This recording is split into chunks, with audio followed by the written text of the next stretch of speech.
This is going to be very bare bones and dry because I just need to get everything out of the way and said and done.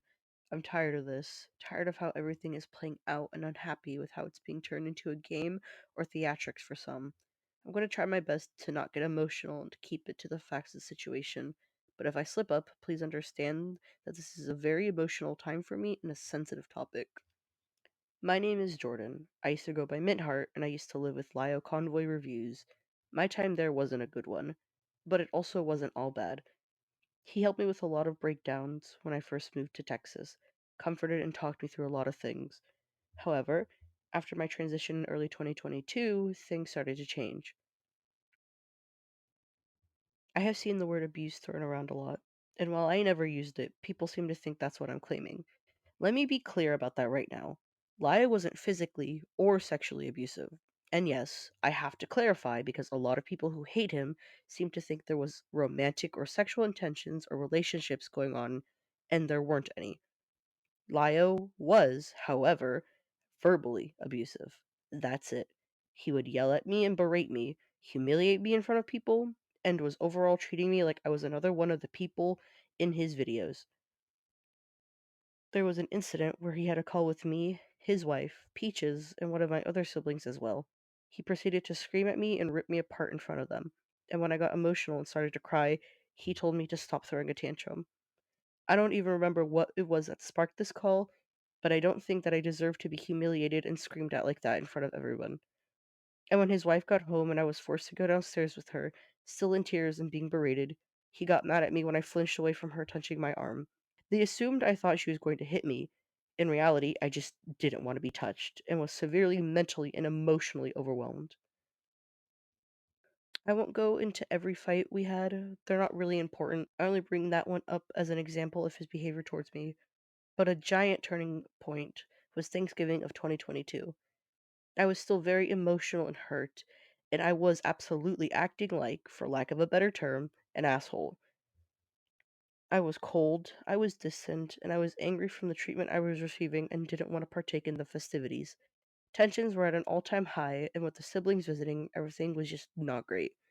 I had lightened up a bit when they were there, but even that was going downhill very fast, with Opal leaving early, no longer wanting to be in the family. And then Hopeless Peaches, for whatever reason, said that I hadn't wanted Pink in the family, which tarnished my relationship with them for months and led to an even worse Thanksgiving that was ultimately blamed on me. 2022 ended on a terrible note, and 2023 was about to start in much the same way. Lio and Peaches were constantly having fights, and often she came to one of us to vent about it. It's largely irrelevant, but this is the only situation I'll bring up as it has some relevance. After this particular one, I had gotten home to the wife and Pink on the phone together. I asked what was going on, and they filled me in. Peaches and Lio had gotten into another fight. She was hurt and upset, and it seemed like everyone was on his side about it. I talked to her, as she had sent me a message while I was working, and she gave me her side of things as well and told me she had taken a lot of pills. This is where I fucked up. She said he knew she had a relapse with self harm earlier that week, and I took it to mean that Lio already knew that she had taken pills and was sick. However, he didn't know, and that's where I got taken to task for not telling him. When we got to that conversation about the event and how no one had told him, I felt sick because I had known and was under the assumption he knew, so I had said nothing. As much as I dislike Peaches, I don't want her dead, and I felt terrible after that. But Lio and Peaches have never accepted or believed that I misread what she told me.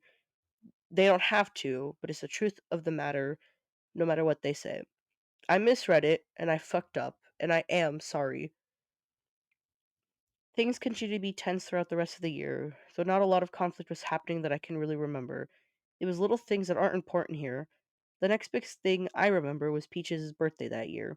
I was suffering from terrible PTSD the entire week leading up to it, and I didn't wish her happy birthday, which she and Lio took issue with.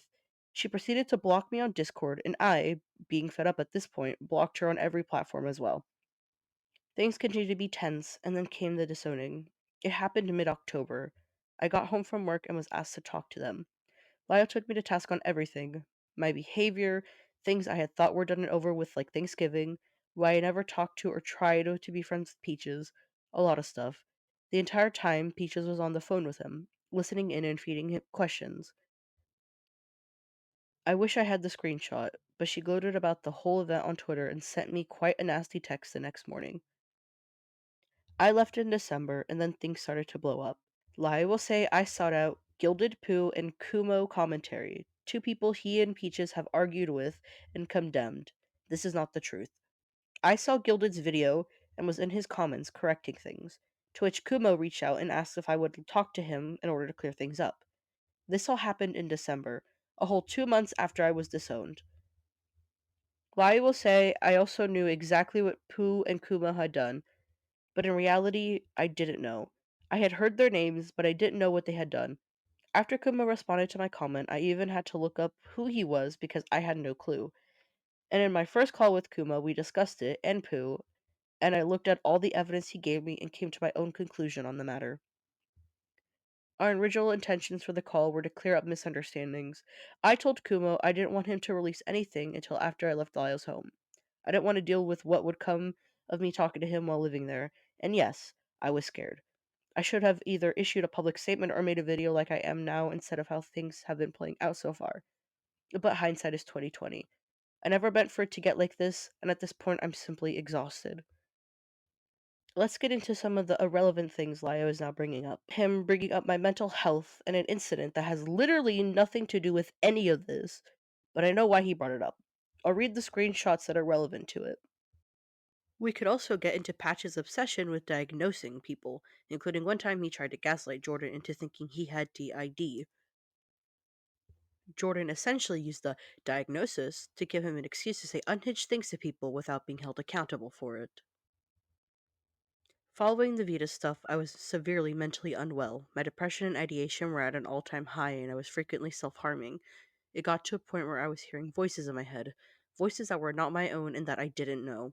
It freaked me the fuck out, and I went to Patch to talk about it because they have knowledge and experience on stuff like that. They guided me through it, and I came to learn the names of these two voices, Oliver and Victoria. Oliver was a guardian, constantly my voice of reason through my breakdowns and bad mental times, and he'd take over if I was shutting down too badly. Victoria was the opposite. She was born from the rage of losing Vita and a life that she thought was good. She was cold, harmful, and trying to rip apart the people she blamed for me losing contact with Vita. Yes, a lot of fucked up shit was said and done during that time, and I regret it all. After this, I spent almost 2 years trying very, very, very hard to ignore their voices and block it from my memory. I told myself if I just believed they weren't real, they would stop. They didn't until I was starting to become more stable, at which point the voices went away. As well as the false claims that I spent $600 a month on Ubers. I live in Texas, a state with zero sidewalks and where it's overwhelmingly hot in the middle of summer. He wanted me to walk to work, and me not wanting to do that would take rides to work instead. It was $400 a month, $200 out of every paycheck, and that stopped after I did get a bike to pay the rent they were asking for. He claims the other $200 went to Uber Eats. This is an exaggeration. I spent about $200 on groceries, and when I could swing it, I would get food ordered. Most of the time I got food ordered was when I was exhausted and too tired to cook, and it happened when they were home, so go figured it looked like a lot. Lai will say I'm doing all this for attention. That's not true. If I was looking for attention, I would have immediately blasted this everywhere the moment I was out of his home and got to people who I know for a fact despise him and have far bigger platforms than Kumo does. This isn't for attention. This isn't because I love drama and want to cause people issues. This has blown up far more than I wanted and has gone to lengths that are becoming childish. And for some part of it, I am to blame. Kumo did a stream about a week ago at the time of this recording, and the way I conducted myself in that stream was not okay. I was very angry, so much so that I was barely thinking clearly. Laios writing nothing but lies about me was upsetting, but I should have kept a cool head instead. This is becoming far too personal and petty, as opposed to just saying my piece and moving on. So, with this video, I'm doing exactly that, which I should have done from the beginning. After this, I'm not going to engage in other talks about it. If people have questions or need more clarification, I'm willing to give it. I might even do my own stream to clear up other things, but I will not be appearing in other streams or commenting on this further. I'm tired and just want it done with. Lio. I know this will get back to you. You said I likely wouldn't want to talk to you, but you're wrong. Despite what you think, I'm far more open to communication and being an adult to hash things out than you give me credit for. But I'm not doing it in Senate. You want to talk? You have my number. Text or call me, we can set it up to be in private. Just you and me. Otherwise, it won't happen. With all that being said, I'm going to end the video now. I'm sorry if this was a mess, or if I left things unexplained. I tried to make it as straightforward as I could, and I've never been the greatest at writing scripts or making videos.